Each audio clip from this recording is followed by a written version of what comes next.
The man accused of killing a Costco employee in Strongsville entered a not guilty plea this morning, and for the first time, we're hearing from the defense team. Christian Bryant pleaded not guilty to 2 counts of murder and felonious assault in the shooting death of Randolph Corrigan.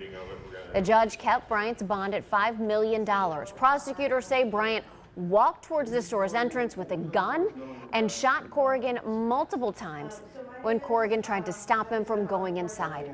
Now, we just received this statement from Bryant's attorney. It says, quote, "The tragic incident at Costco involving our client, Christian Bryant, was an unfortunate misunderstanding.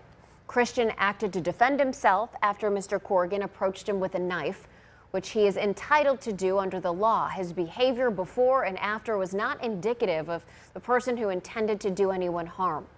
We look forward to defending Christian in court."